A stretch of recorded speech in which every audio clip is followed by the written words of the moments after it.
Hello, hello, hello, everyone.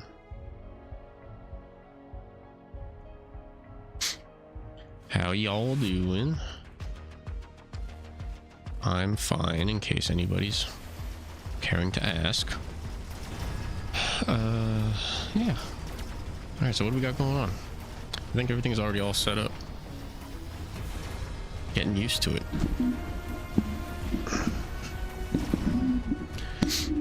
Alright, so we got Tarantula Marksman. There was a bit of chaff there, but it looks like it got taken out.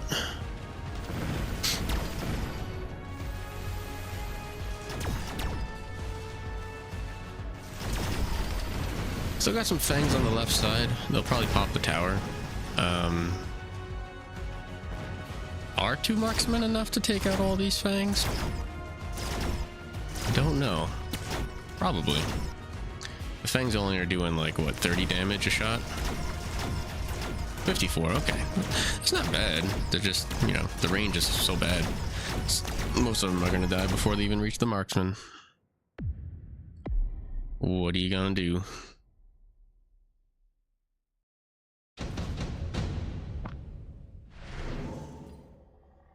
Assault Rhino, Assault Fang, Photon Coating, and okay, who cares? Assault Rhino's coming in, or sorry, Rhino Drop, I think is what it's called. Rhino Assault, whatever.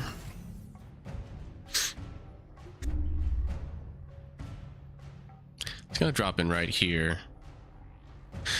And yeah, I don't really think Blue's gonna do much about it. They go Wasps. They go flank wasps, I think. Yeah, those wasps went on the top left corner there. Crawlers to distract the Rhino. Missile here to slow down a potential Rhino, I think. And also stop the fangs from walking in. I generally like what Blue's doing. I'll put a bet down there. It's fine with me.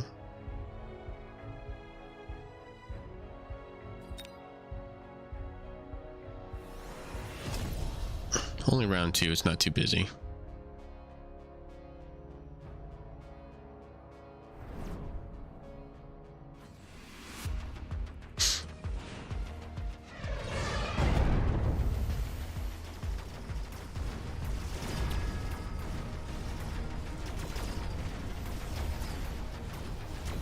Okay. What are the fangs gonna do against these wasps? They're gonna do a little bit of damage. Enough wasps should be able to survive and pop this tower. Rhino takes out the blue tower.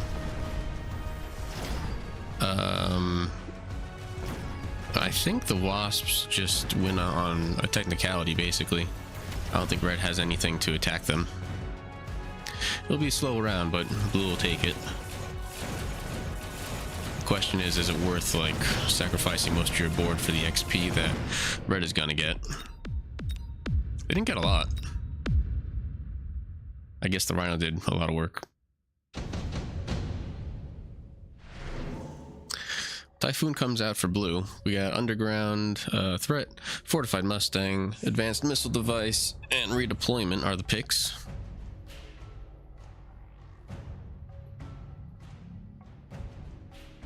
Red goes Underground Deployment. Underground Threat, yeah. Redeployment for blue. I'm not sure what they're going to move around. Probably these wasps at some point. No, they went ahead and got the jump drive, and that just lets them move them around freely. So I'm curious what's going to be redeployed. Maybe a tarantula or some other units from this side over here at some point.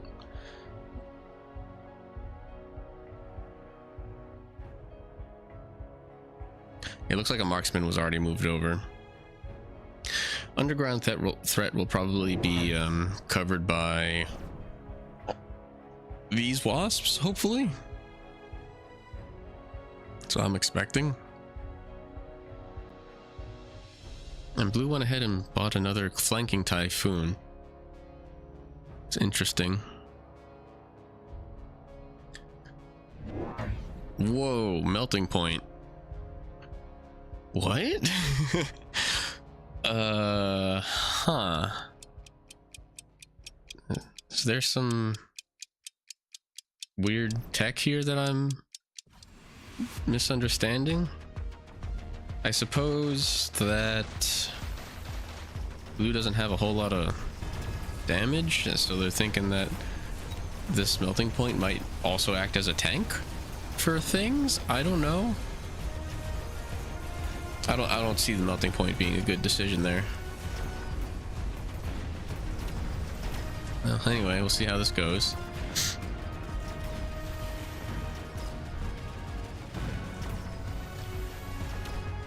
Marksmen are going to do some pretty decent damage.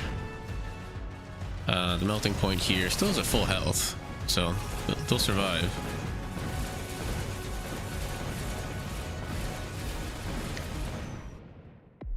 Yeah, I think the melting point was just a bad play. I don't know why they did that. They don't even have an additional like specialist to give it an upgrade. I mean, it got a level, but like, who cares?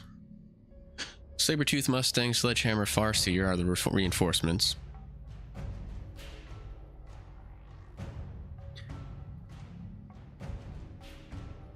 Who's gonna go Sabertooth?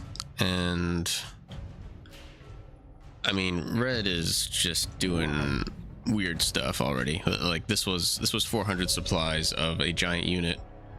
That sorry, 600 supplies of a giant unit because they had to manually unlock that. It looks like they're probably gonna end up going like early energy diffraction. That's all I can think of.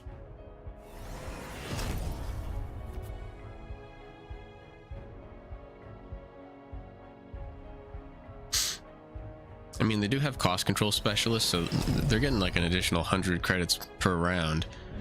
But I don't think that makes the melting point, you know, worth it.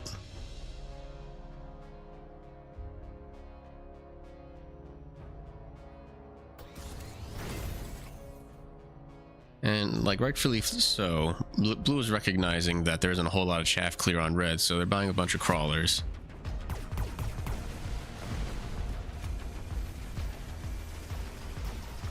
Because right now the only chaff clear is really just the storm callers. And like, what, 2 arc lights on each side?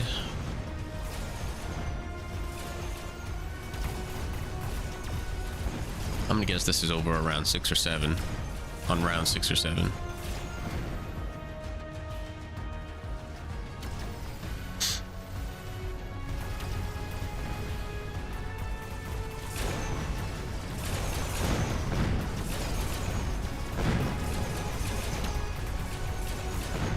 I mean, red is winning the right side here.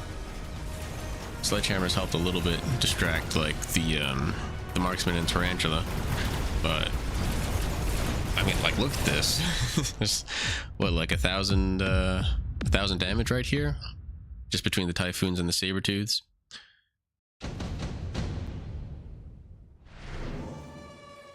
Looking rough for red. So we got lightning storm, mass-produced melting point. Whoop-de-doo, more melting points. Electromagnetic impact and super supply enhancement. And they both go electromagnetic impact. I think that's fair. It looks like I think the range spec was taken last round. I think. Just looking at the credits, that's what it looks like.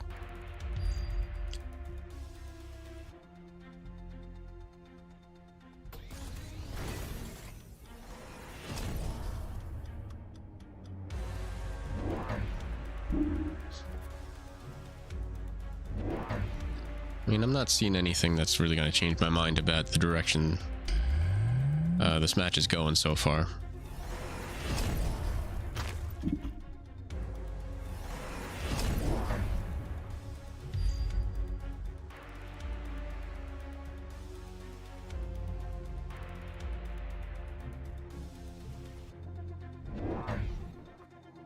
My stream okay? Is there something?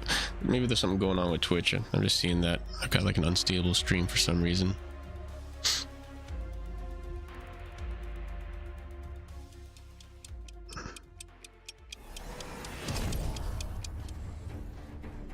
Give me a second. I just want to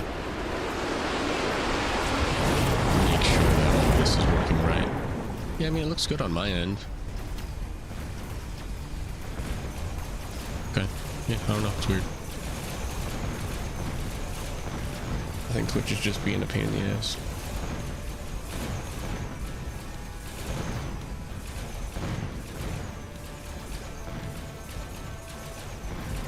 Alright. So, double oil. Right side is looking in favor of red, and blue is taking out this tower super quick. The tower timing right here is going to be pretty beneficial.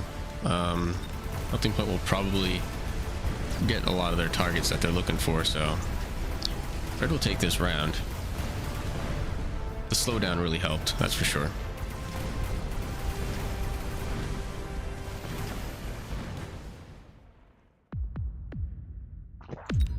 Still level 1. I know it got, I think it got its rank up available on like one of the first rounds it was purchased. Vulcan, Scorpion, Fortress, Overlord are the reinforcements. And B is gonna go Vulcan. Just try to remove that fire. I think most of the units that Blue's working with are gonna be able to withstand most of the fire. But we're seeing more melting points. I think we've got 2 on the left side for red. Red also goes Vulcan.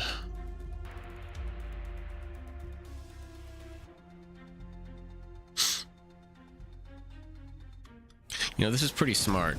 The purpose of this Vulcan is just to pull all of Red's forces on this side towards the left, so that they can hopefully distract any fire coming in on this tower here.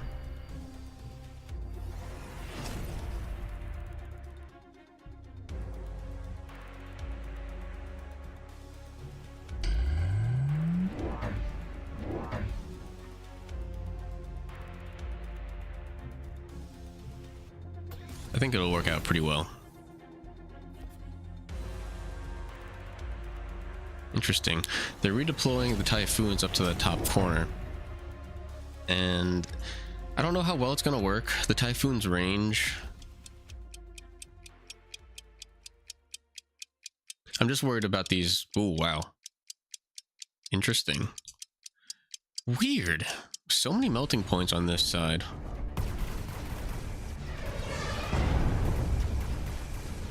This is the Rhino coming in. Will it survive all these crawlers? Let's find out.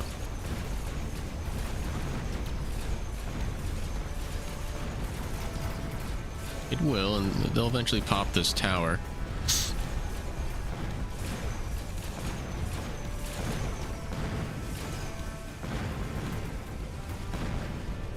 And Blue's able to take out that tower of red. Just gonna keep everything alive for a bit. But Blue's about to lose their bottom right tower. And I think with the melting point, they'll end up taking it. It's been such a weird sequence. Oh, never mind. The melting point's down. Might have been because of the fire. So odd.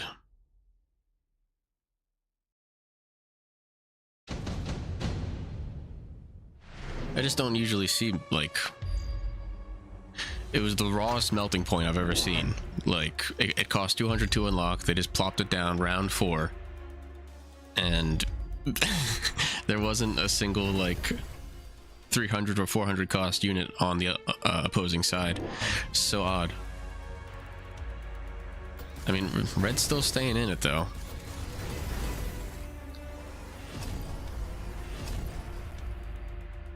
Now I'm curious. I don't see them. Yeah, it looks like Red went ahead and sold the Stormcallers that were on the left side, which is also interesting. So yeah, they're just going hard on the melting points. They're leveling up these two. I mean, these are the 2 most protected ones, so I think that's fair. Blue went ahead and sold their level 2 Vulcan just for an extra 200 credits basically, and they bought a level 1 Vulcan. It serves as a distraction. No need to have it be level 2. Oil's coming out again. Can't do much about that on either side.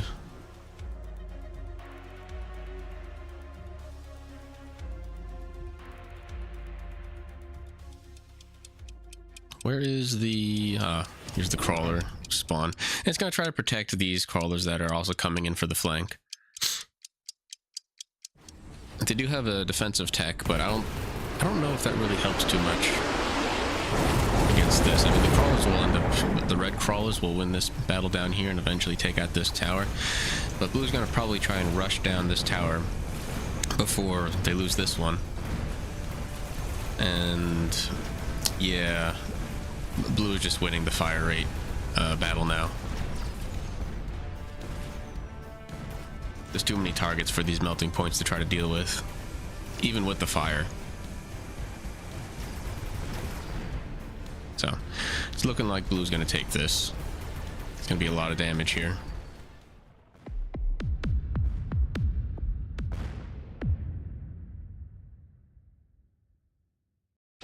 Well, I was wrong about which round it would end, but blue is looking pretty safe. So what can red do to try and slow everything down? I don't think chaff is an option anymore. They need like some high health, high damage type options. I'm sure red will shield against this electromagnetic blast. And there's another underground threat coming in here, which will grab a lot of the chaff from all around and kind of stagger things a little bit. That might help red. I'm just trying to figure out how red can stay alive here.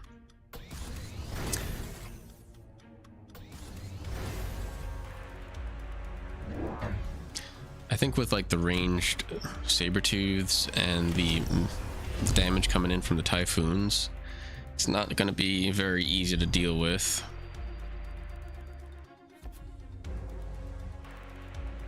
Like, I can't think of 2 units that red could buy that would just like solve their problems, you know.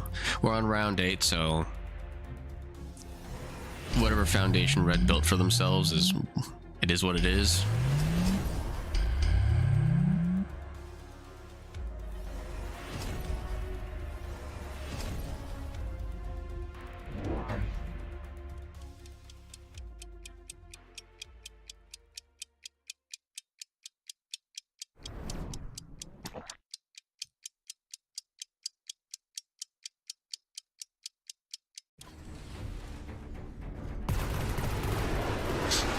So we'll see what these electromagnetic missiles end up doing for the melting points.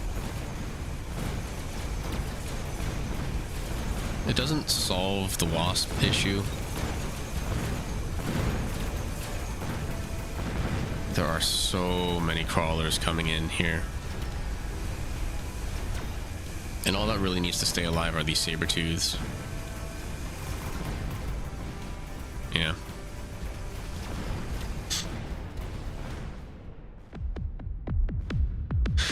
Completely surrounded was red. All right, GG. That's a win for blue. Should be a tournament starting soon, I think. Let me just check when that is. Never mind, I'm crazy. It's in 3 hours. All right, let's check out this match.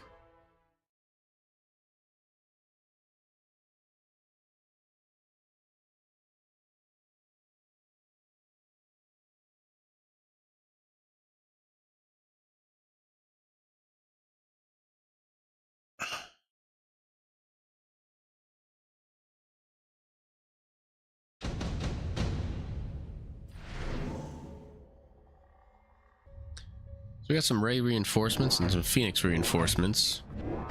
Some tanky units on red with the Tarantulas and Saber-tooths, and they're starting to flank on the left side as well. Blues left their entire right side tower free for attack, and red's kind of doing the same thing, honestly.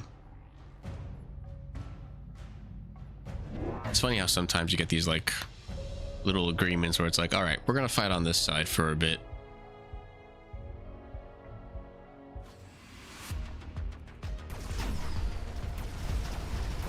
Red does have a pack of crawlers here moving in towards this tower. And with the tankier units, we'll see how long it survives. It's mostly just arc lights coming in. The phantom rays here will eventually get taken out by these phoenixes. I think red will take this round.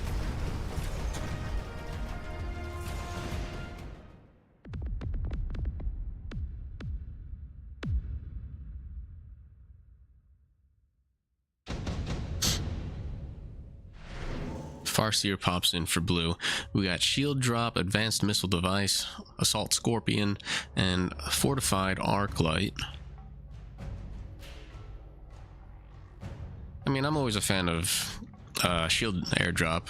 Advanced missile device is free, but I don't know, it's kind of tricky with the advanced missile device, because if you start using it and use it really well, you end up like the opponent can just put down a shield or like do missile interception. I only feel like it's really good like early. I mean, it is early, so it's not a bad idea.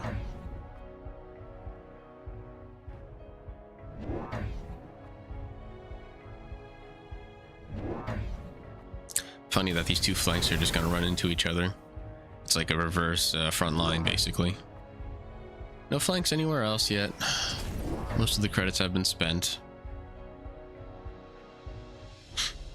Red is opting for more chaff here, while blue is going for more rays.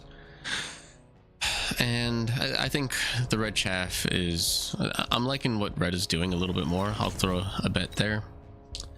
I like the chaff play because Tarantula and Sabretooth like thrive in range, and like, and that range is short, so it's really important that they don't get targeted. That's all the chaff. Now the trick is going to be these rays. I'd imagine red starts going more Phoenix next. There's enough ground units that these rays are going to be distracted for the Phoenixes to stay alive, and the tower is really going to speed things up as well. Going to keep a lot of red's important units alive.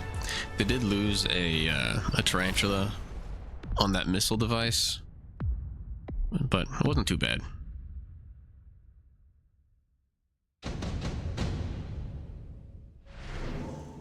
Additional deployment, portable shield, extended range, phantom ray. Interesting. Blue doesn't go for that, even though they have 6 of the phantom rays. And barrier.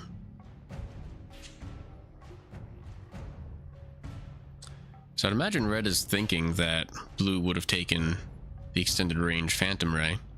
Hey Hailstorm, how's it going? I'm alright. It's a very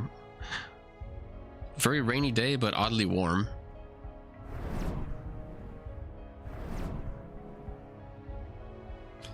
Man, red really doesn't know what to pick here. All right. Yeah, flanking phantom rays now.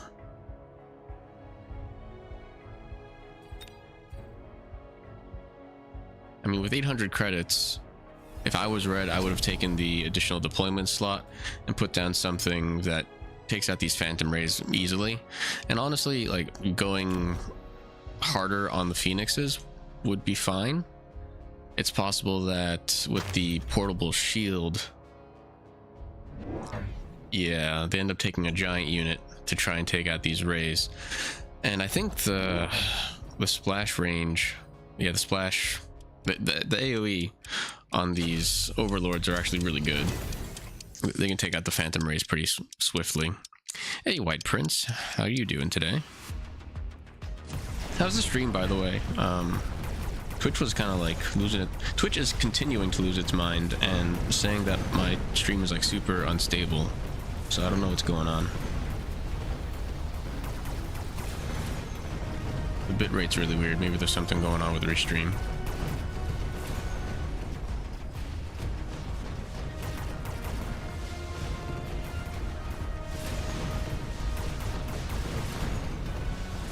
Looks fine to you? Okay. Yeah, I think Twitch is just being stupid. What's new?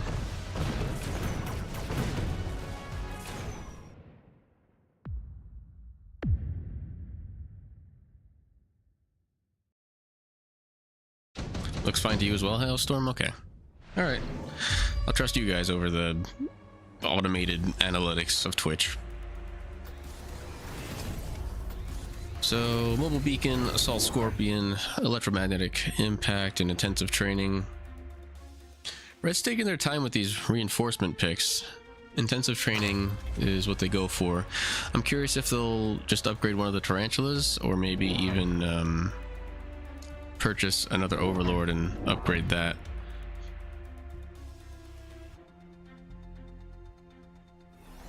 I think it's going to be...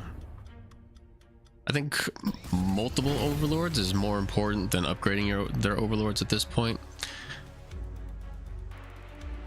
They're going to need a lot of fire rate to deal with this many rays, and yeah, I was going to say at some point we're going to start seeing rays coming in from this flank over here. The tower is level 3, so it's not going to be like the disadvantage is really reduced if they lose that tower. I think it only lasts for what, 5 seconds as opposed to like, what was it, 10 seconds on level 1.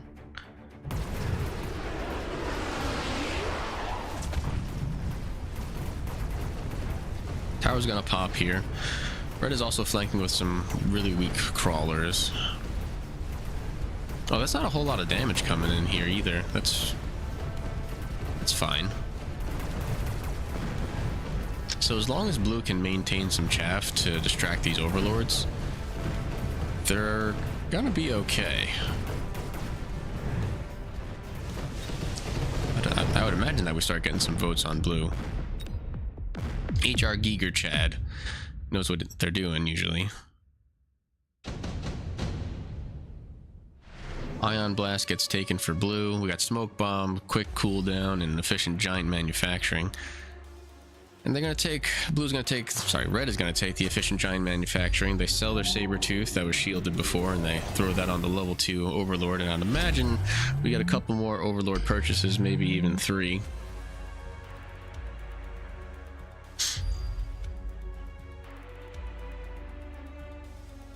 If I was red, I would go with maybe like 3 overlords and excuse me, and what's it called?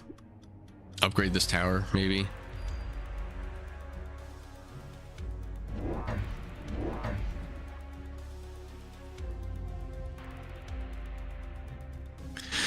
I am really curious how this round's gonna go. Launcher overload is like really good.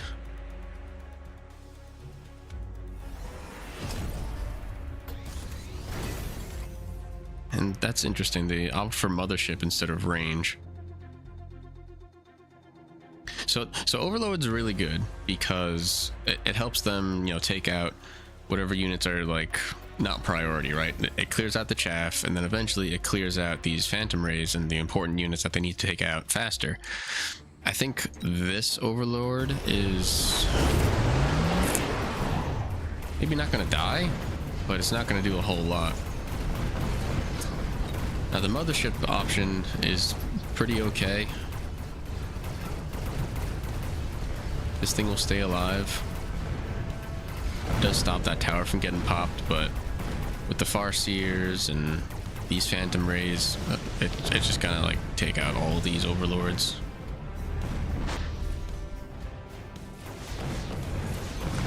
Red is definitely in a rough spot.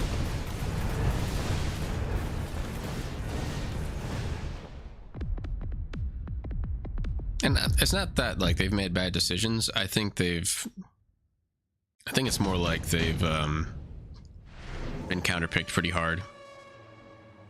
They just haven't been able to deal with the chaff. I think extended range Vulcan here is really good.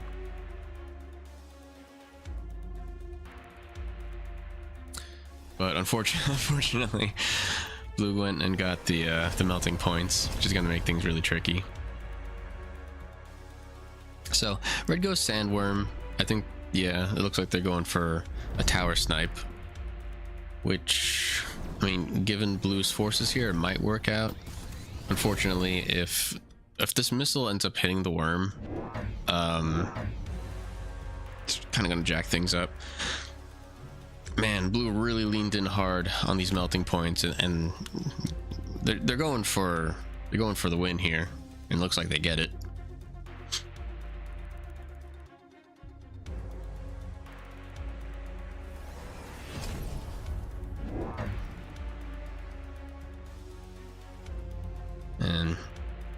Yeah, I kind of feel like...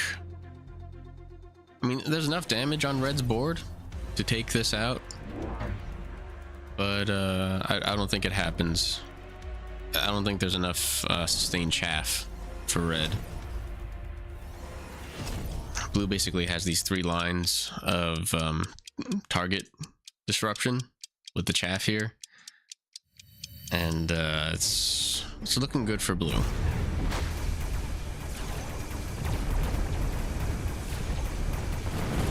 Did the worm get slowed down? Really can't tell. It's hard to see. No, they did not. So they're going to pop this tower, which might let Red take it.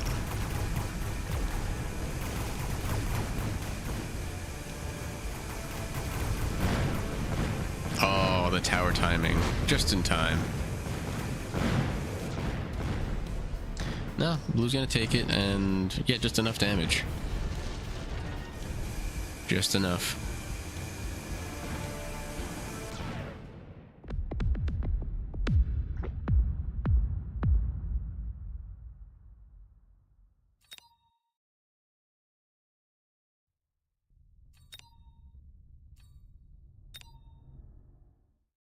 All right, let's take a look at the next match.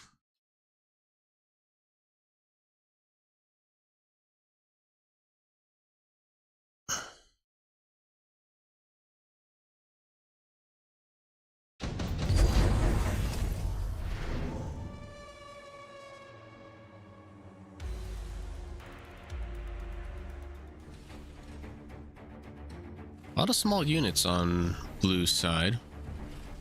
And it looks like they're... It's a weird build because I'm seeing all the Stormcallers over on this side. And if these Stormcallers go fire, that's going to be kind of a nightmare for blue. And red already has the Fire Badgers, which is going to clear out a lot of the small chaff as well.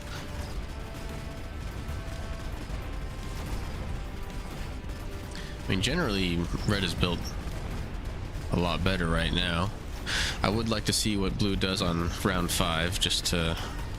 before I place a bet.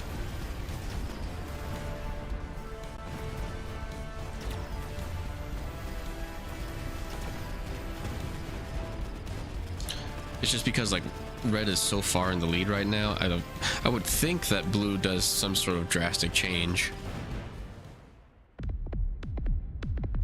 That is so much damage to be taking on round 4. Already at like a quarter life. Both players take barrier.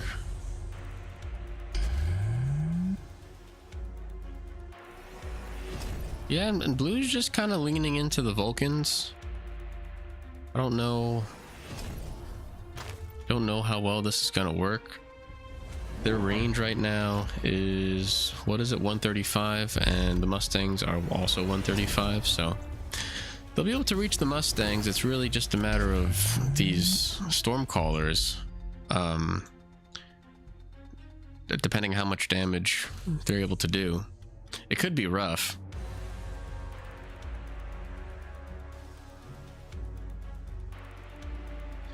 I mean, the crawler pole here is going to take in some of those missile shots. And there is like 2 lines of chaff in the back here. So blue's going to have time to let the Vulcans do work, I think.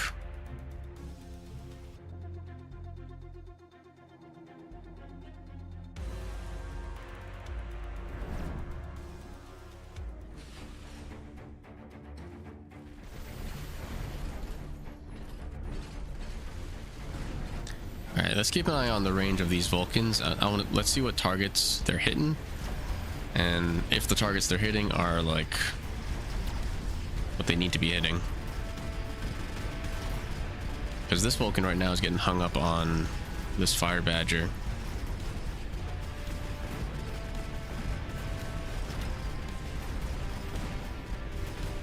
Here come the missiles. Missiles are going to start hitting these Vulcans.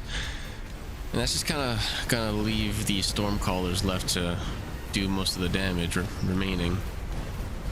I mean, like, it's enough, you know, it's enough.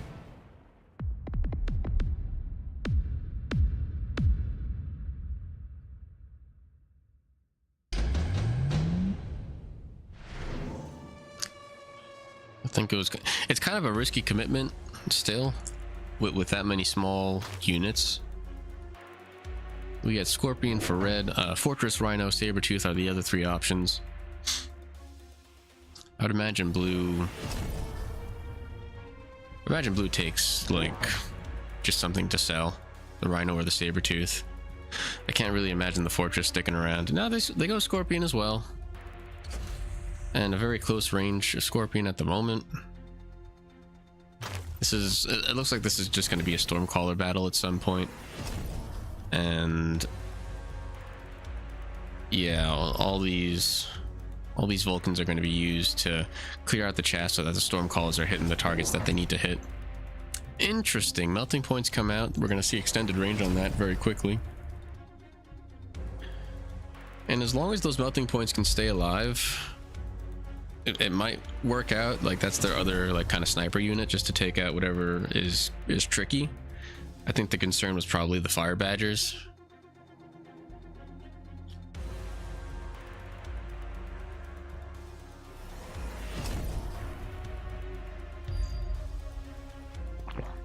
I'm not sure what the Scorpion pick was for red. I think that's more preemptive than actually countering anything. And they're so close to these Vulcans, I suppose this is to try and take out anything that the Vulcan gets hung up on. Vulcan's at like 135 and, sorry, 150. Wild. 150 and 155 for the Scorpion. Yeah, it's just to pop any high health targets.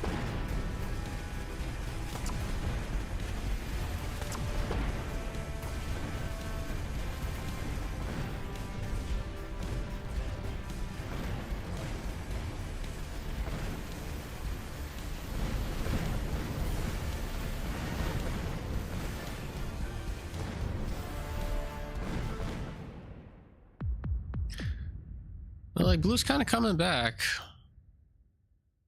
I mean, they're back. Like, they're stabilized. They won the freaking round. They're not coming back. They are back. Extended range Vulcans. Yeah.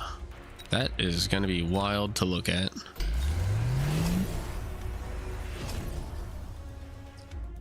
And with that tech, I think that puts blue in a position to start winning. Without the range enhancement on the tower, they're already at 155, which is kind of wild. And they also went for the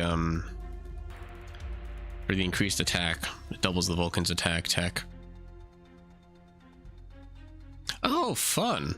We've got some extremely long-range Scorpions in siege mode with extended range. We got 240 meters of range. Now, I think the siege mode does reduce the damage. It's still quite a bit, 6,000. Trying to look at what units were purchased. I think it was a Vulcan and a Scorpion that were bought. They go double shot as well, just to double up the damage there. That puts it at what, like 13,000, I think. The rate of fire is really slow. It's almost 7 seconds. It is a lot of damage, so hopefully these Scorpions are never attacking the same target twice.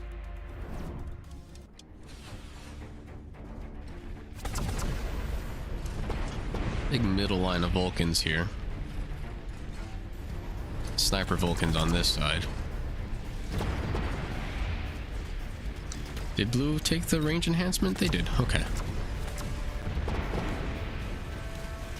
So what's funny is that these Mustangs, which I think red was relying on for a lot of damage earlier, those are going to get taken out by the Vulcans, and blue's pretty confidently going to just mow through these lines. There isn't enough damage in Stormcallers.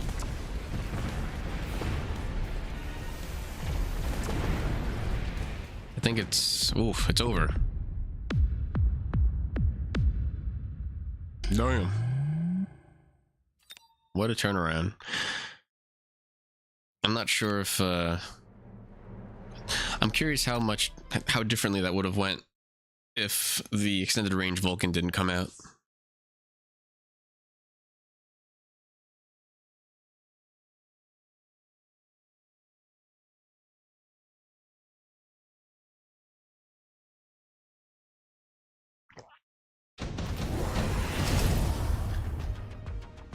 There's already like 2 matches today that we've seen giant units just kind of get popped down pretty early. But they're used effectively, you know. They were usually the last unit on the field targeted, which I think is really good fundamentals. All right, so we got an early couple of hackers on red. It's going to be a nice distraction for these Vulcans, and red is taking it so far pretty confidently. Gotta love the holiday season. I keep on getting these like promotional texts that it's like, hey, buy jewelry, buy candy. Thanks. Get your sewer jetted. I'm not joking, that's literally the text I got. It's holiday season, time to clean out your sewage pipe. Like, what? That's what I think of when I think sewer. I mean, sorry, holidays. I think sewer. Anyway, more fortresses coming out, and interesting. I've never seen the Fire Badger Fortress combo before. Maybe it's a thing, maybe not.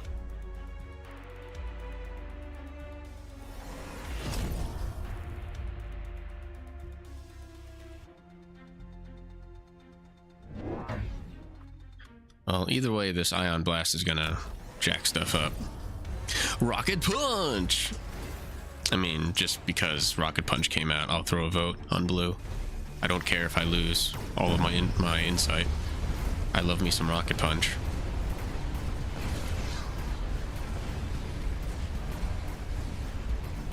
I mean, the Ion Blast is going to be disgusting.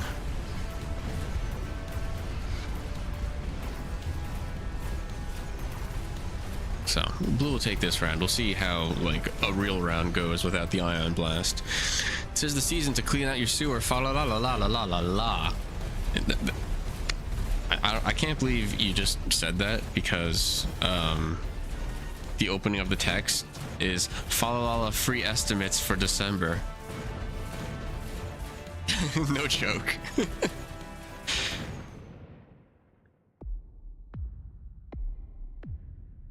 So blue doesn't take the round because they don't have anything to attack the air.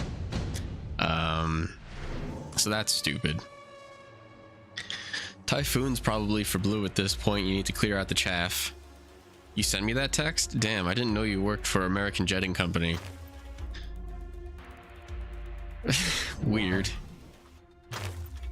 Yeah, so those saber-tooths go ahead and get sold. We get this is the play, the Overlord with photon coating to protect. You got to protect the rocket punch.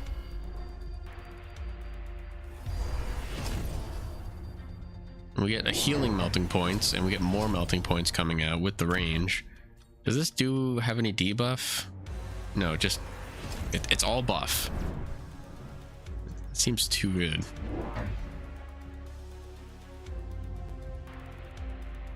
Now, what's the range on the rocket punch? I forget the stats. It is a range of 180. It's basically a sniping fist, sniping punch, and it does a lot of damage.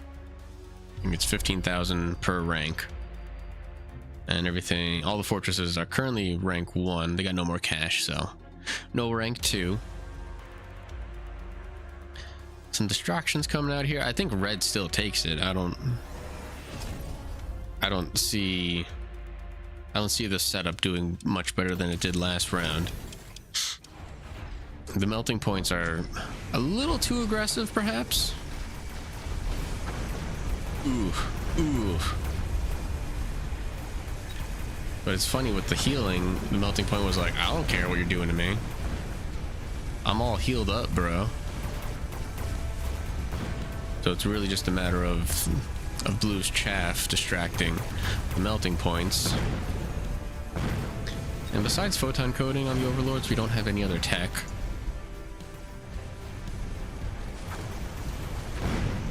That's so funny. Still not a GG. Very close though. Oh my goodness, just like 100 points away. Oh good, somebody to ban. It's been a while. Get them out of there. There we go.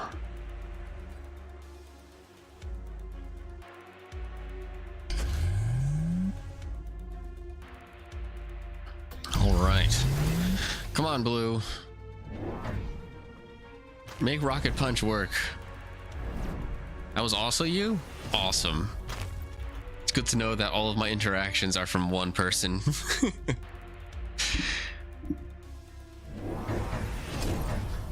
There's a level on this tower, which I think is really odd. I think they're trying to protect against some flanks back here. You are everywhere and everyone.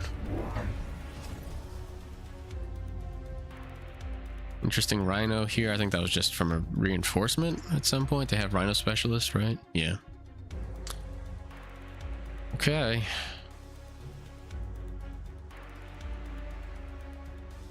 I mean, acid is a good play.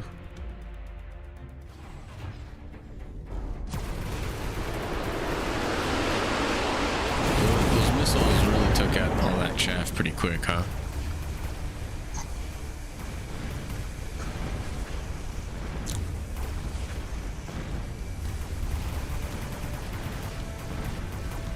Is Blue gonna take it this time? I think they are. Wild.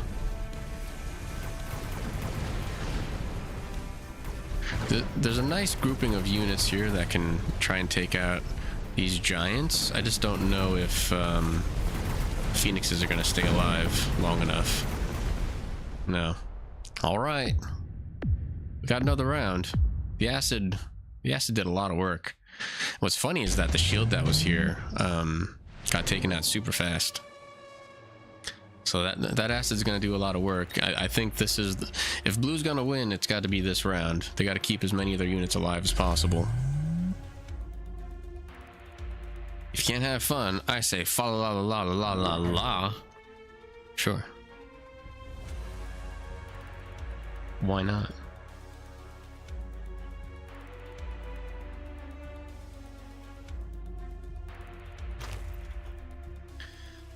Okay, we get a GG, so somebody won.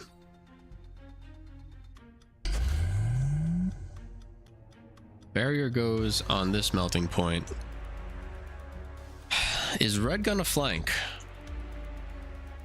What's for lunch today? I already ate lunch. I had a peanut butter jelly sandwich with some very sad what's it called? On the side I had like low-fat yogurt.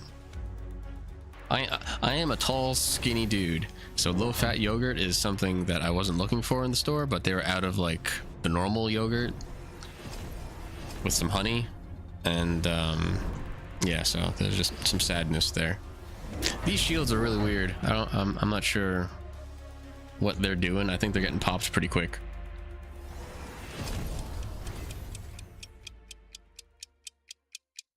There's so many giant units. So funny. All right, there's the Phoenix flank. I think that probably does it, unless Blue just like destroys these front lines. Yeah, the tower's gone.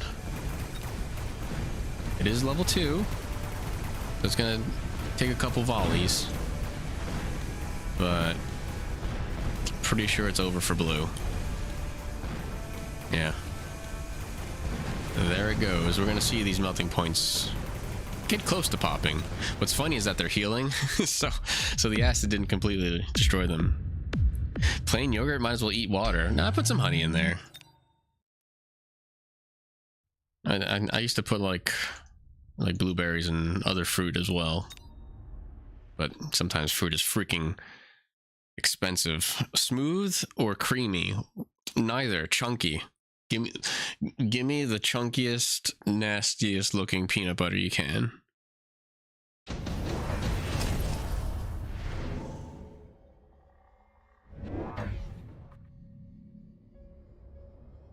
I'm all about those bumps, I guess. Anyway, we've got sledgehammers, stormcallers, and a lot of what's it called? Some arc lights. Yeah, but we got a range build on this side, and the makings of a range build on the other side as well, so. I'd imagine these marksmen are going to start getting levels. What's the specialist we got? We got Fire Badger specialist against the supply specialist. I mean, I'm gonna bet blue for now. It's just because I have a feeling that this player is gonna make better calls. Then again, this player is very good as well. Just eat peanuts then. Yeah. Just put some peanuts in literal butter, and there you go. You know, I bet that wouldn't be too bad, honestly. All right, both players take Rhino distractions, which I think is fair. Red's already starting to sell them, and blue opts to try and not light the other player on fire, but just slow them down, which is interesting.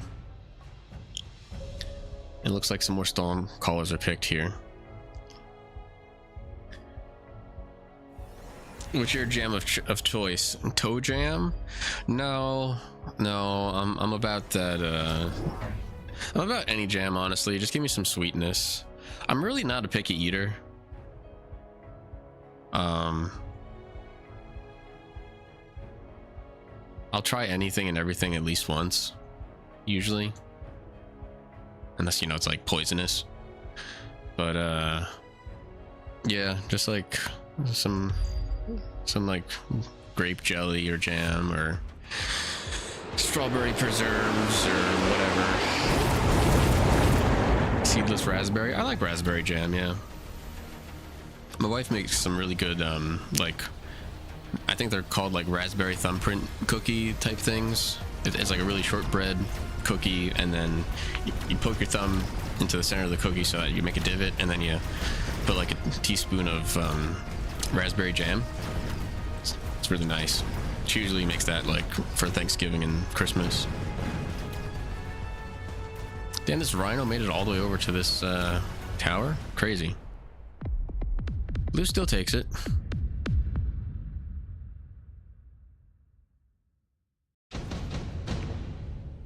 Look at all these levels. So blue's already, yeah, both players take the super supply enhancement, and blue has the advantage on the levels right now. She washes her thumb first? No, definitely not. It removes all of the dynamic flavor and complexity. No, I shouldn't say that. She is an extremely clean person.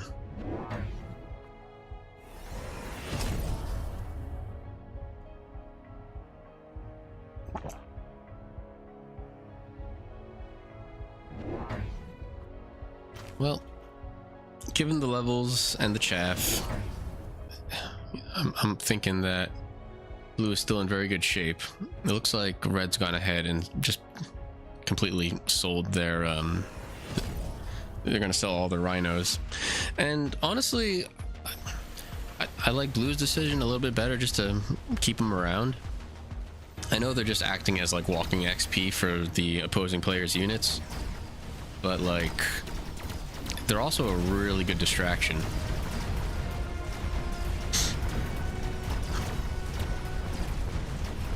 And they're well placed by blue as well.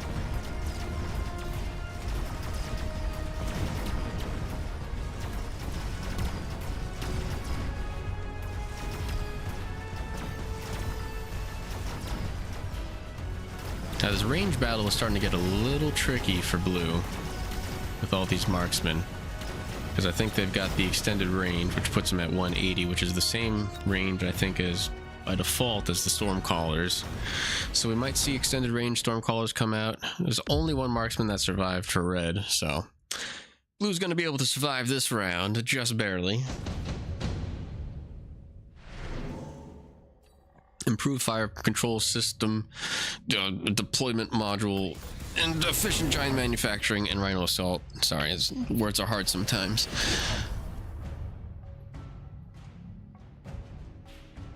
I don't know what blue takes here. None of these are really crazy.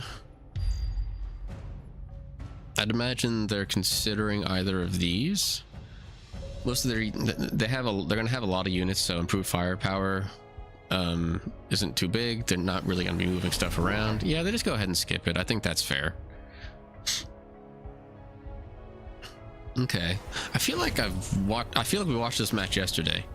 We got a bunch of marksmen. They just took the, what is this called? The shooting squad tech, which spawns 5 fangs at the beginning of the round. And given the very lacking chaff clear of blue, I think that's a pretty good pick.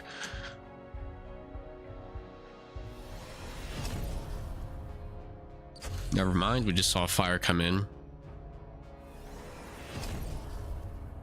I think that's going to be a pretty big issue for red.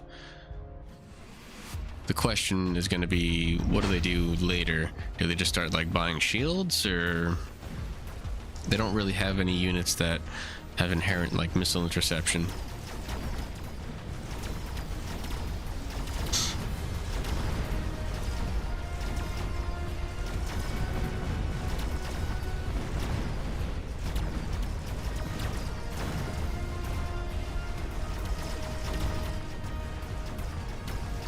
Interesting. This rhino is surviving pretty well. I think blue's gonna have to take this extended range soon.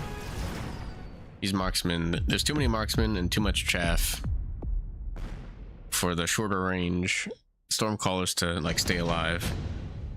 In case you don't know, picking the fire tech on the stormcallers does decrease their range by like 20, I think, or so. That's a really big advantage to the opposing marksman right now. Typhoon, Fortress, Sandworm, Wraith are the reinforcements. And interesting. Blue takes Fortress. I don't know what that does. I legitimately don't know what option that covers. Are they just taking them to sell? No. They did sell the Rhino on this side. Their tech on the fortresses are... yeah, maybe they end up going Fang Fort a little bit. They still have 1,400 credits. So, but like by default, the fortress is not going to do very much. They're going to have to buy a tech at some point. Yeah, more Stormcallers come out. There's the extended range tech for the Stormcallers. They still have 450 supplies. I'd imagine they're gonna have to pick one of these, either the Fang production or the shield. No, they just they have, how many freaking marksmen do they have? Like 3? 2? They pick the extended range marksman. Weird.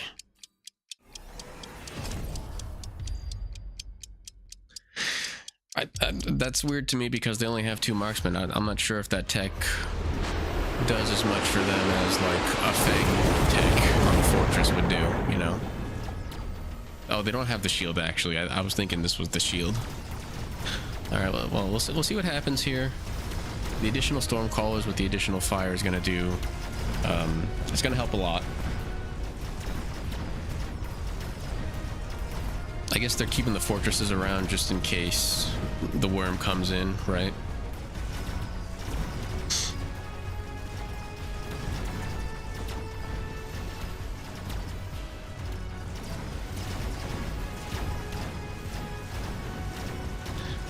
That is a hell of a firing line right there of marksmen.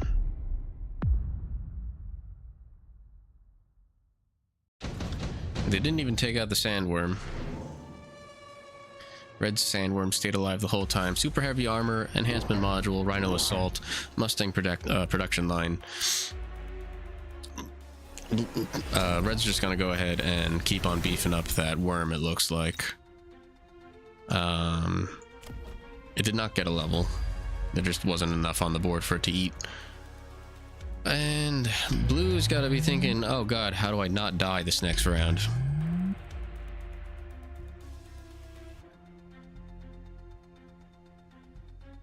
How do they use their fortress better?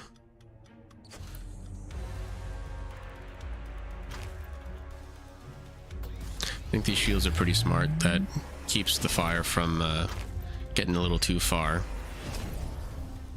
Blue drops down some oil to hopefully catch I think these Mustangs, and now the Mustangs are out with the missile interception.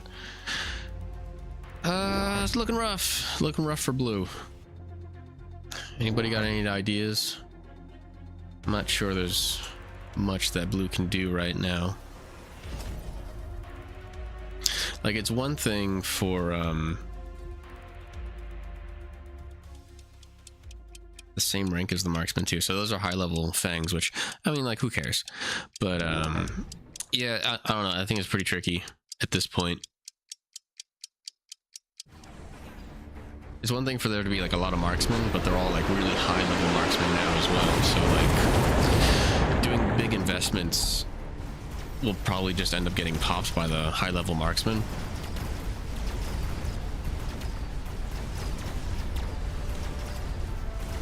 They've got a lot of flank protection, so I don't think like even a flank pull would really do a whole lot. And without the Stormcallers actually dropping in any fire, I'm surprised this isn't over on this round.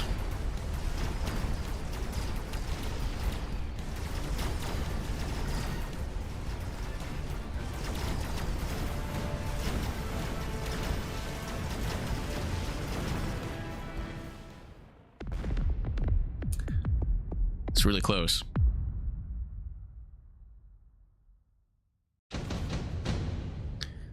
All right, Blue, what are you thinking?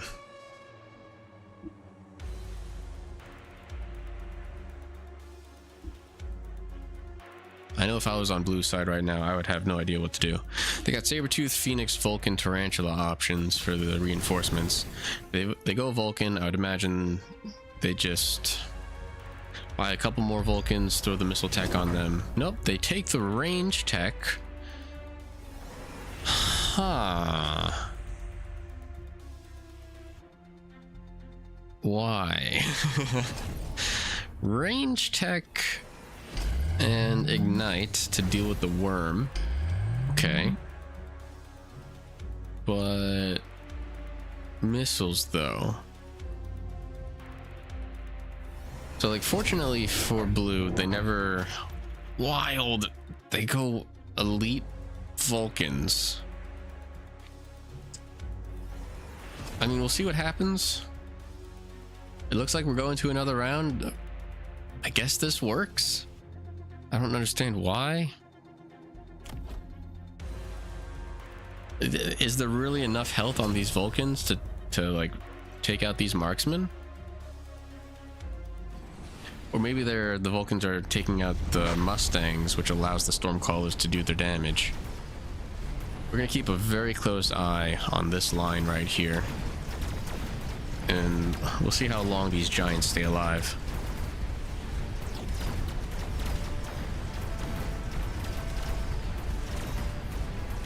Alright, so this Vulcan is distracted by that guy.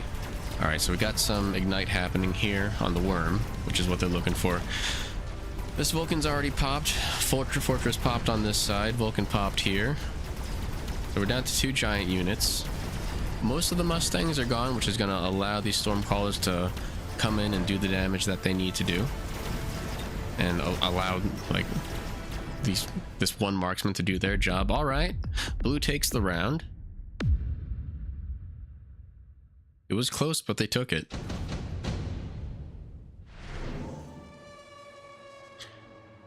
Oh, I'm not sure about the speed bonus there. And what did Red take? Blue took the Ion Blast. Ion Blast is going to be very good against all of these Mustangs that are going to kind of walk right into it. I'd imagine they put their Ion Blast kind of like right along, just in front of the towers. I think that's where most of their units are standing. And yeah, in the middle's fine. That's where most of the high-level marksmen are. Interesting. Red goes ahead and places a War Factory. War Factory with the photon coating and increased armor. Weird. Does that win it for them?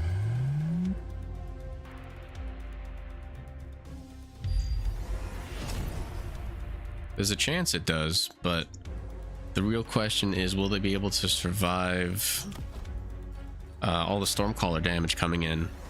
I mean, all the damage is going to be reduced by 30% for 25 seconds as well. Is this just a checkmate play? Very possible.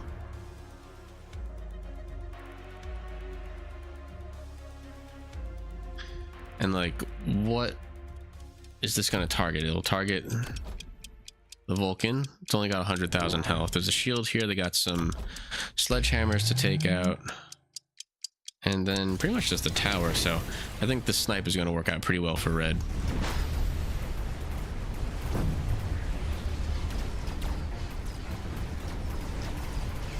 There's a lot of damage getting done there.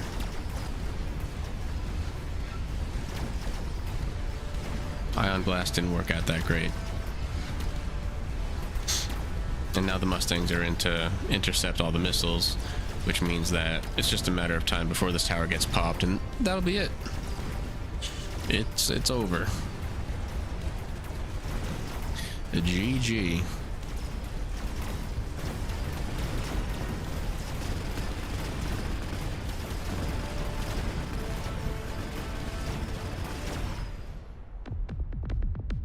All right, no more voting on this guy. They keep on losing every time I vote on them. All my money's gone. All my fake money. Let's take a look at this one. Andy and blank name.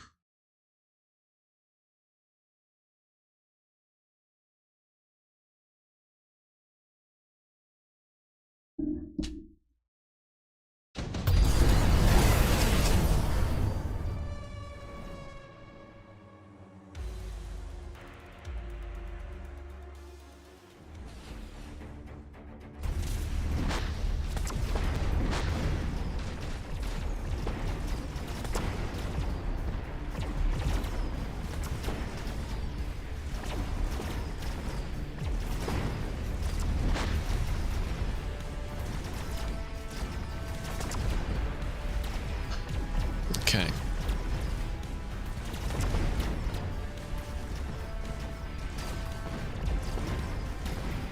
That is a lot of tarantulas and scorpions. I'd say it's looking pretty good for blue right now. I don't know what red starting units are, but for this many individual units to be hanging around this close to the front line, whatever they're doing is they're melting them. So yeah, even with the sledgehammers, and I think it's just a line of fangs mostly, a little bit of crawlers, they're doing just fine. Is blue.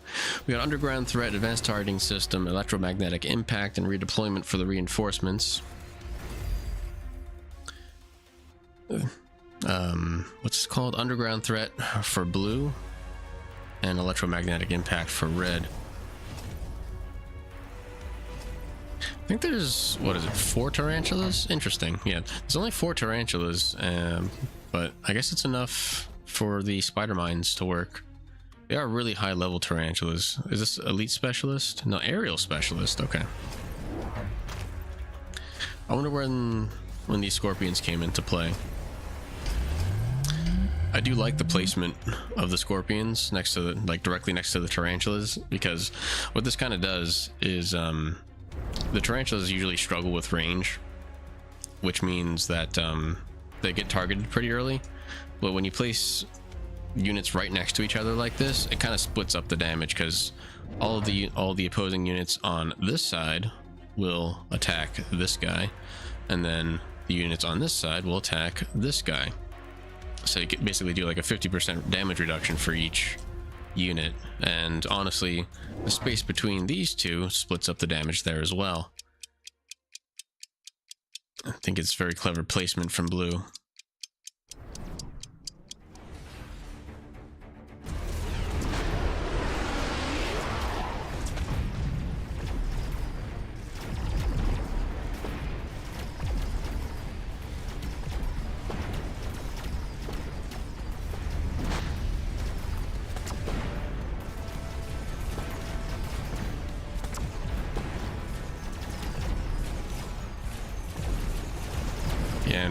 like with the wasp pick, that's kind of just like the checkmate, because I think the last round it was all still grounded units, so red was just trying to deal with all the ground issues, and picking the wasps is just like, haha, here I am, can't deal with me, can't deal with the ground game, can't deal with the air game.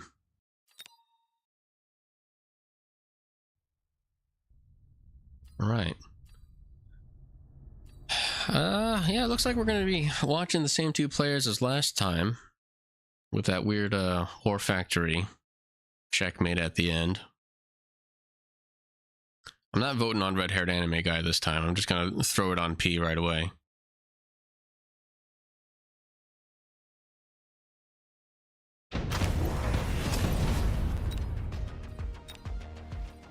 Screw it, I'll bet 5. Why not? Feeling crazy. Alright, so we got 3 tarantulas against a bunch of tiny units, and not really anything that's going to take care of these wasps. It's only round 1. What are you going to do? Aerial specialist? No, fire badger specialist. Weird. Where the hell did these wasps come from? Why would you do that? So confused.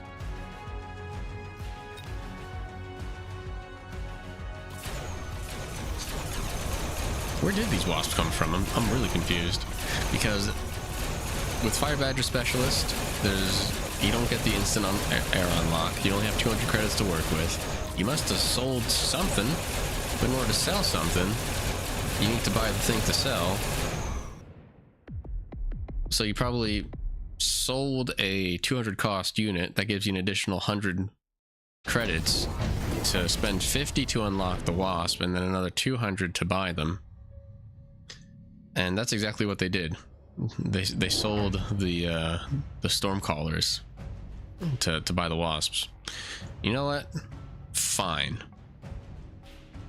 It's a very roundabout way to play it, but I guess they're figuring that the Stormcallers would not do very well against Red's starting lineup. I don't care, I'm voting red anyway. As clever and fun as that start was for blue.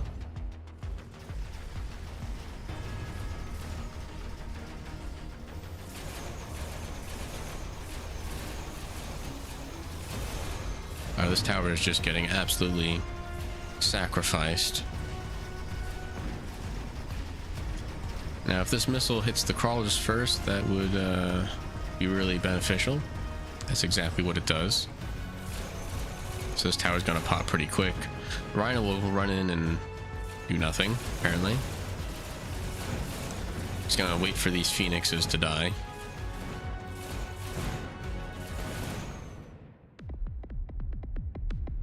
Some very obscure plays from blue so far.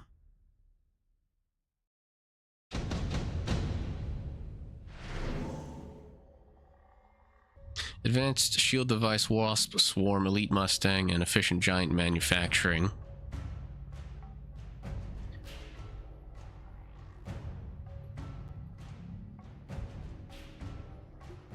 Both players feel exactly the way I do, which is like, who cares about any and all of this? But how can I make it work? Wasp swarm isn't bad. I feel like it's never bad. Red takes it.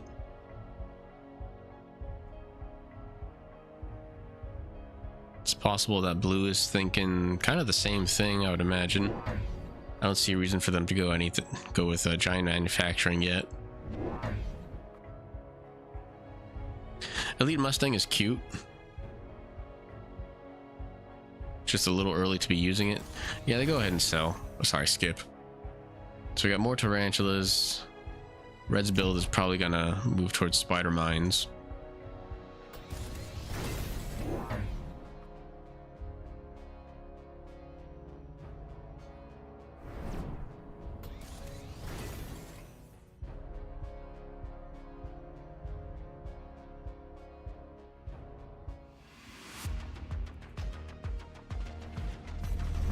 Blue does end up buying the Mustangs. I think that's just for a little bit of chaff clear, and also a really good distraction for these Phoenix units. And red also is doing a wasp flank, which is gonna pop that tower and let these stormcallers take out the tarantulas as fast as they can.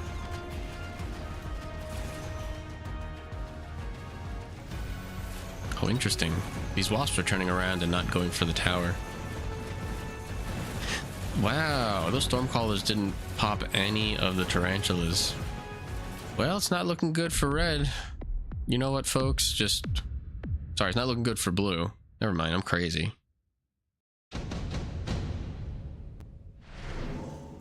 Just don't listen to me. Turn the volume off. Anyway, Rhino, Marksman, Farseer, Phantom Ray.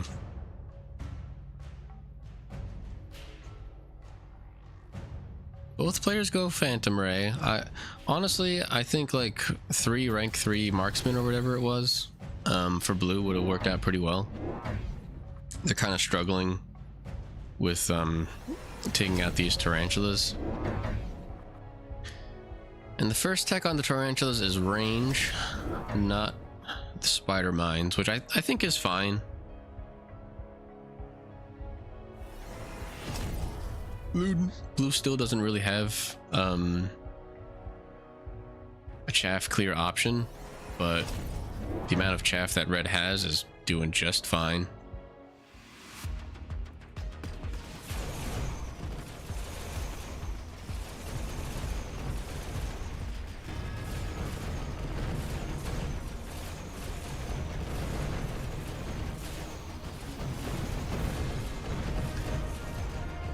So if we take a look at these Mustangs, they're probably going to be targeting these rays first, which will let these tarantulas continue to do their job, and eventually the tarantulas will, depending on how much damage they can do, they would take out a lot of these other higher range grounded units.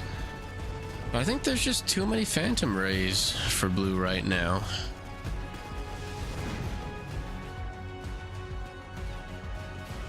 Well played. What happened next round? Maybe that's this round. I don't know.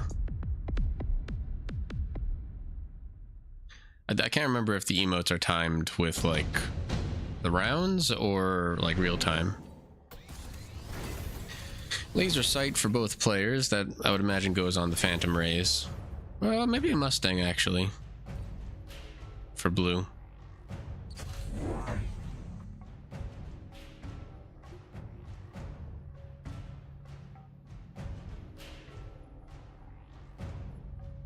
Where'd it go? Oh, it goes on the wasps. Fun.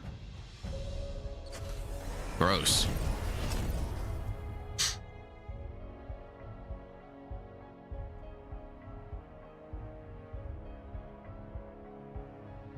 And yeah, we got range Mustangs, range, what are these guys called again? Fire Badgers. Everybody's going range.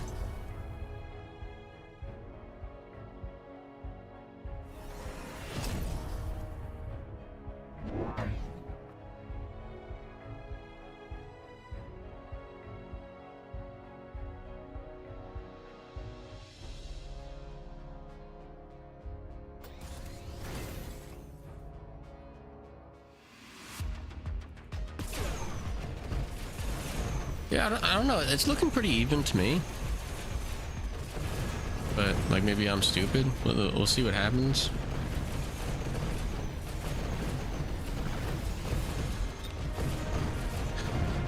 Extended ray sniping Phantom Rays are pretty rough to deal with in general.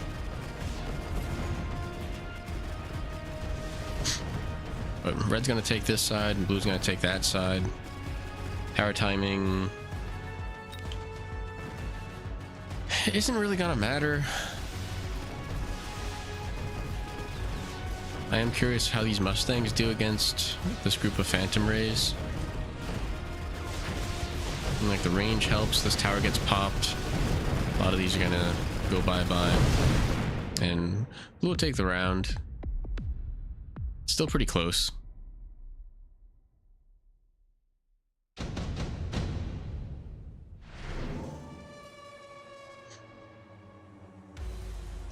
Sticky oil, super supply enhancement, deployment module, and heavy armor. I'm not really sure if I'm having a hard time identifying where the fragile parts of the board are. It's just like everything is so spread out.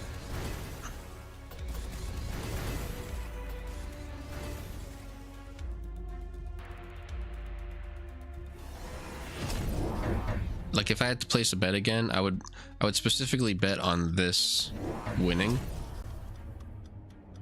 This entire area is like a pretty good formation for their units. Now red just bought the spider mines, which is a really big help for the chaff. But like with this many Mustangs, I'm not sure how well that's... I don't know how bad of a distraction that's going to be. There's enough fire rate here, and they've got a rank 2 and a rank 3 Mustang available as well, which will take out those spider mines pretty quick.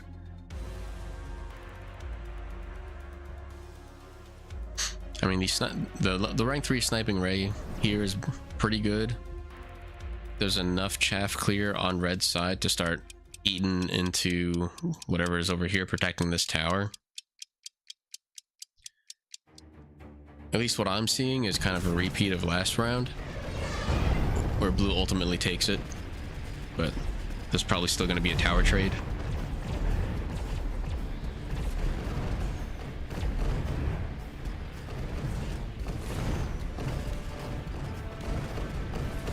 I think these two Mustang squads are just doing too much damage for red to handle right now, and if they keep on getting levels, it's going to be really hard to stop them.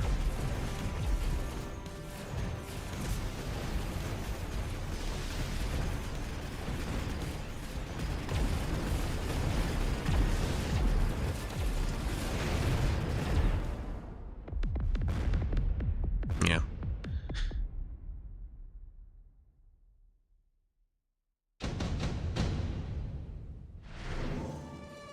Sabertooth Steel Ball Rhino Fortress. I think rhinos or steel balls are really fun here because both players haven't really made any big commitments to chaff clear or chaff. It's just kind of like two armies crashing into each other without a whole lot of like range difference.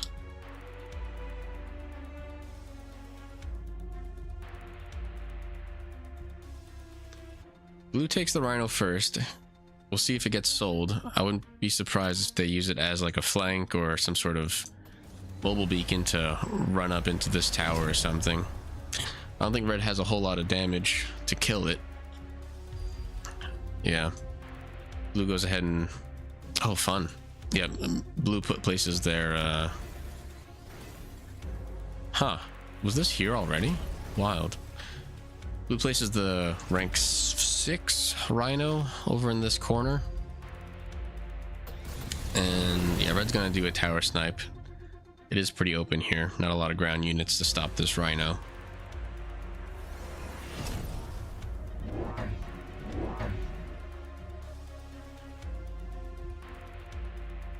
Pretty smart though. Blue goes for the cloak and damage with a little more protection for this tower. I don't know how well that's going to slow down this rhino, but if this rhino gets stopped, I think blue just takes it.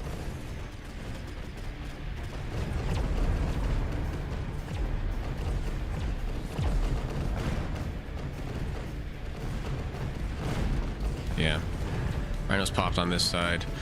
Nothing's going to be able to stop this rhino. All these fangs stay alive. It's a pretty convincing, a decisive victory for blue here.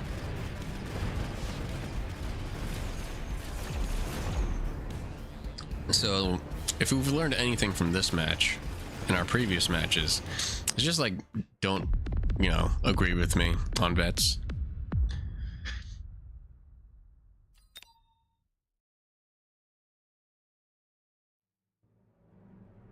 Wow, getting everything wrong. All right, let's see. We got... yeah, let's watch this match.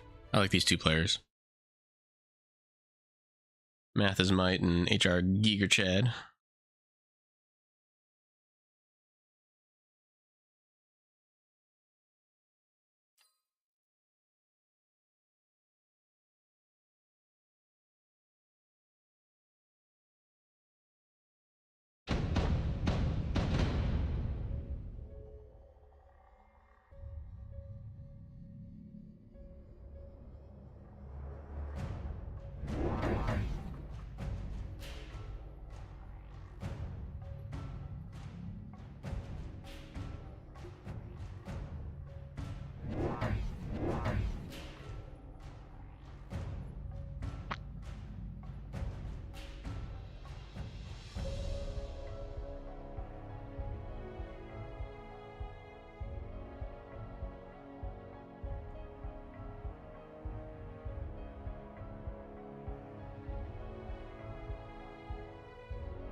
Alright, so our round 1 setups are a right side arc light.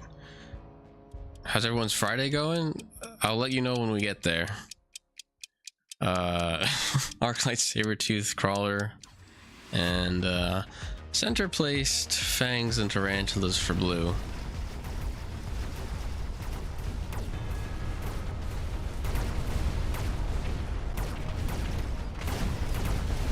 Wow, these Tarantulas just don't care about... Sorry, the Crawlers don't care about these units over here. Just go straight for the tower. That's very, very convenient.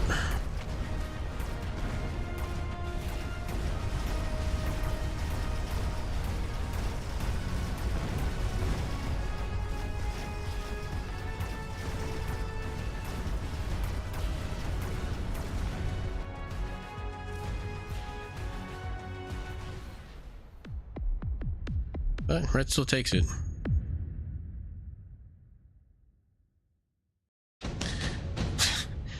Friday? Sounds like somebody's been into the wobbly pops already. Maybe. Elite hacker, let's go.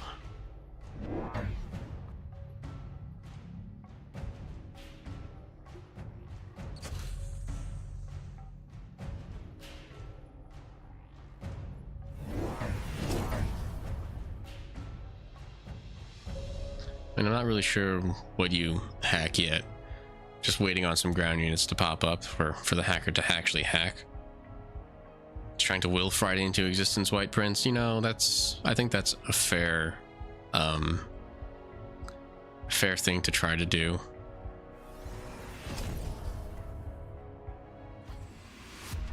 What did red even do? Looks like all the same units. Did they just hang on to their stuff?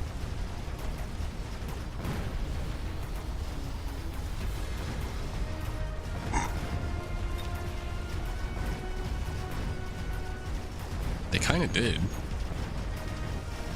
I don't know. I think these crawlers are new on the left side, but other than that, I don't know. Did they go for a flank? Like, what did I miss?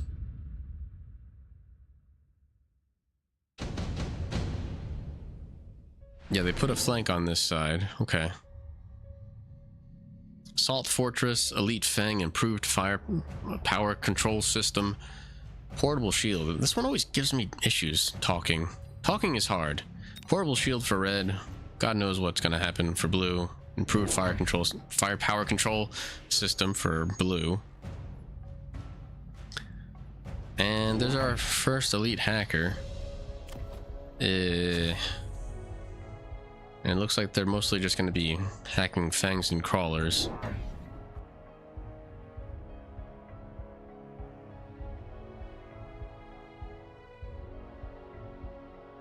Farseer comes in for blue. She'll help, of course, deal with the crawler flank. And yeah, a pretty typical, like, no text tarantula setup right now. I've used this quite a bit with tarantulas flanked by fangs.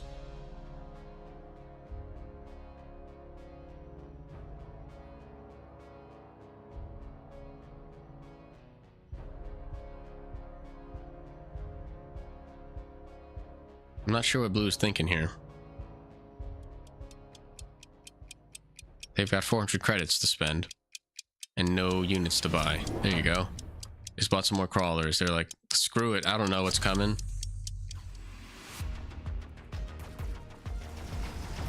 Alright, so we'll keep an eye on this hacker, see if it takes any high value targets. Already going for this tarantula, so that's pretty helpful.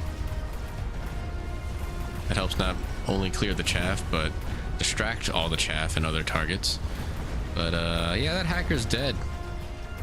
Hate to break it to you, Red. I mean, it's gonna die eventually. Here it comes. It's dying right now. Oh, that's some good tower timing, though. Is the hacker just going to be like the last thing to stay alive? Are you serious?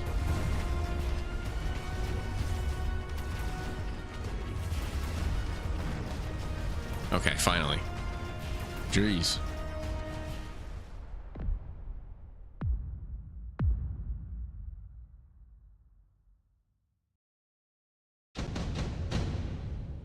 So at this point,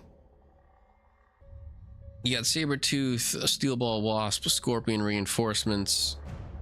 Does Red just keep on leaning into the elite hacker strat? Do they get some more chaff clear? I think the Wasps are a pretty good pick because there's no AA on Red, except for now the Wraith, of course.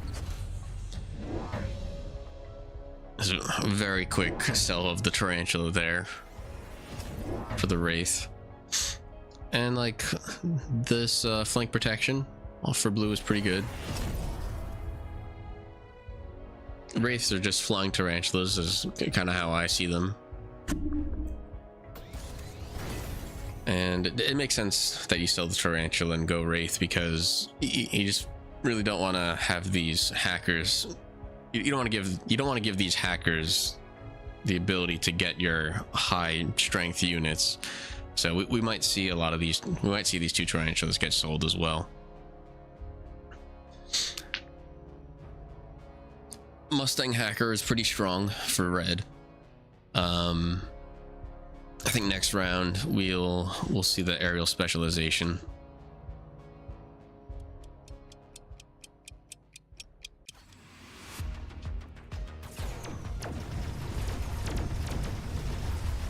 I think in general, blue is still the favorite here. Really depends on if these Mustangs are going to get a lot of hits in on these Wraiths or not.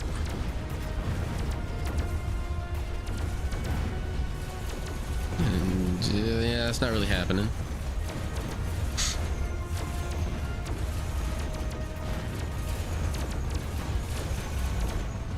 So yeah, it's probably aerial specialization next for Red. I'll just go ahead and throw a vote on blue here.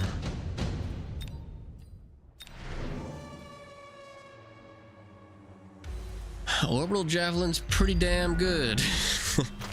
HR Giger Chad might take redeployment to try to just shimmy out of the way of the Javelin. I think both hackers are very close to each other. Yeah. Now Red goes Javelin as well. And like I was saying last round, we'll start seeing these tarantulas get sold.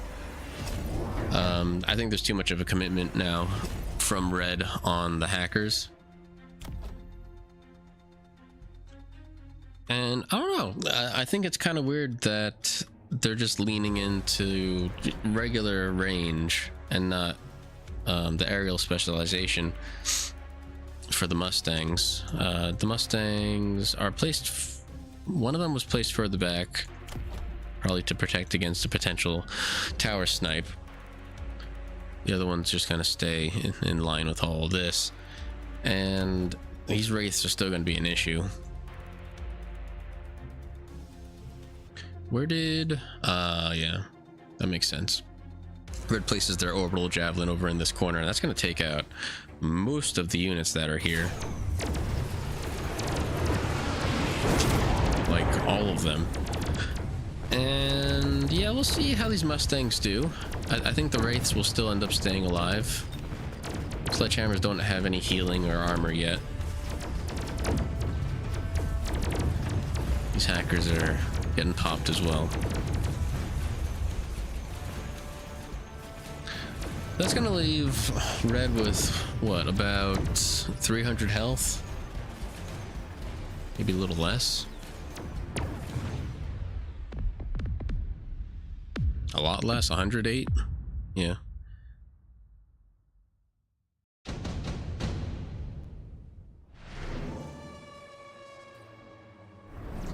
Gear Chad goes for the 3 rank 3 marksman. Other choices were Vulcan, Rhino, Scorpion.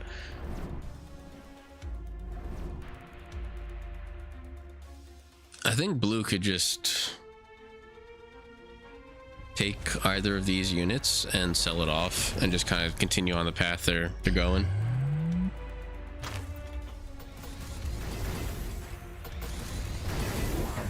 No, they sell the tarantula and replace that with another wraith. They're going to try to use this this rhino to come in and snipe that, which I think is fair. It's pretty far away from the hackers, and rightfully so. I think this is a good missile to try and slow down the rhino, but it's just not going to be enough for, like, Red is just not going to be able to stop them.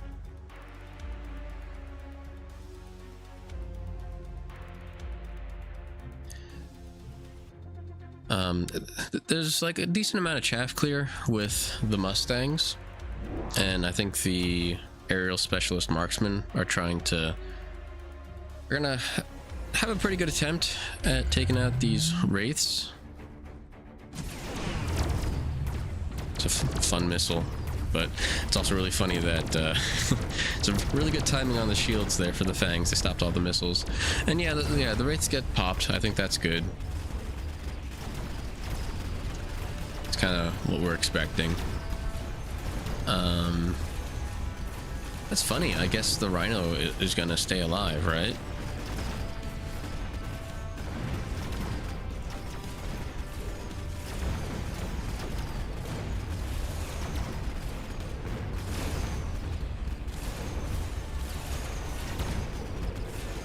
Yeah, look at that.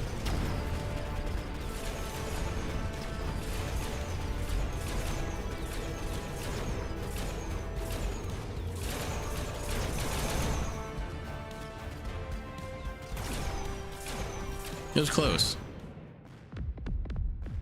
I don't know how many units of Wasp are here, but like, it was close. The marksmen were the right pick for Red, at least. All right.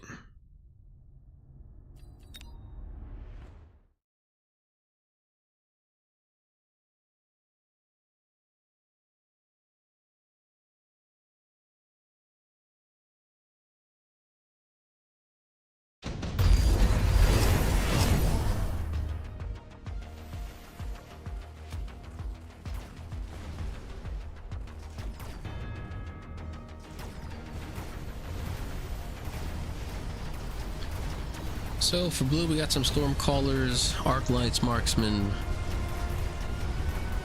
and yeah, it looks like it's going to be a pretty standard range battle here.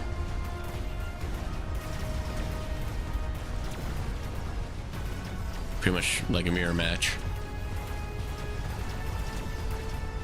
So I mean, I don't mind watching this. I'd like to understand the order of operations as we progress through the rounds, but this is like a matchup I've seen pretty often.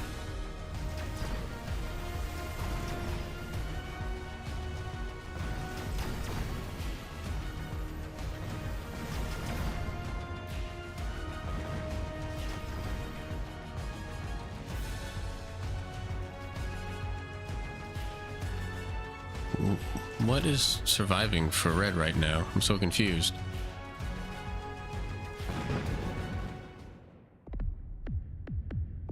Oh, I think there were like some crawlers running away, and they just made it to the end of the beacon.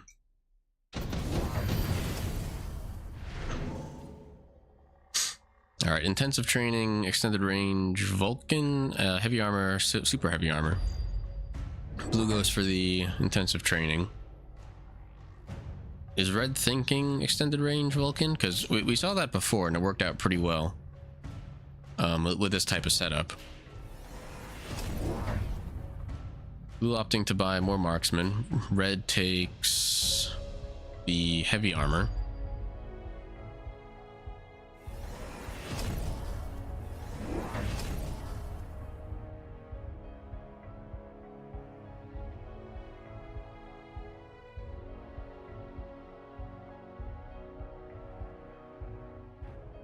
Now we've got the range enhancement tech for both the arc lights and marksmen on Blue's side. You got your Stormcallers with 100 meters of range as well. Similar setup on Red, but they throw the heavy armor on a worm. Now I have seen worms work out with this kind of like long range, close range setup before. We'll see how well it works this round. They don't have a whole lot of like high damage, close range stuff on this side. There's blue. So the worm might do quite a bit of work. See if it stays alive. At a minimum, it'll be a nice distraction. But blue's got the advantage with the marksman and the arc lights right now. It's just a generally better composed board.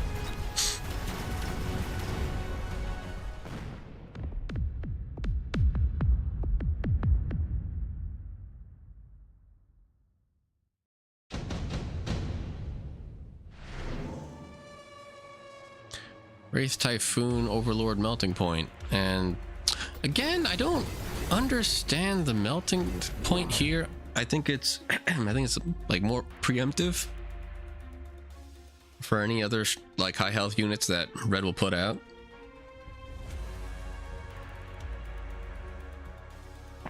It just has good synergy with what the board already is, I guess.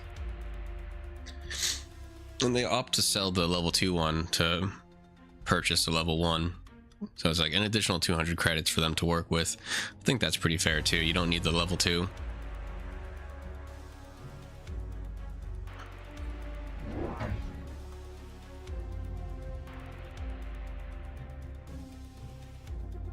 Yeah, and this is excuse me.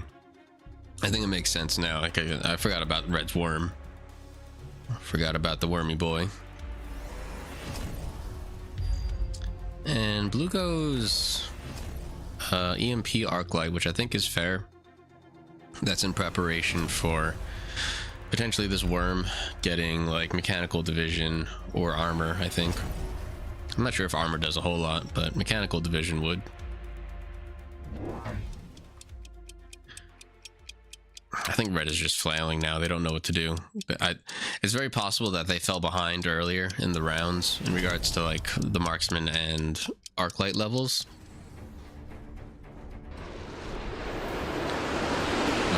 Whatever ends up happening this round, I think red's just gonna end up losing quite a bit of life, probably be in the hundreds.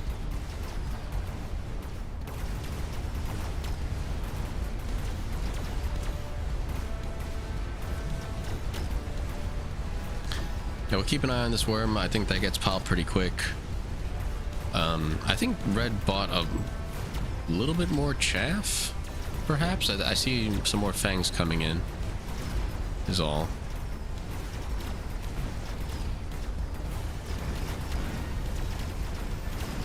Yeah, the range game from blue is just too strong right now. Yeah, I think these fangs are just taking forever to walk this mobile beacon. All right, 422 health for red. They've gotten snowballed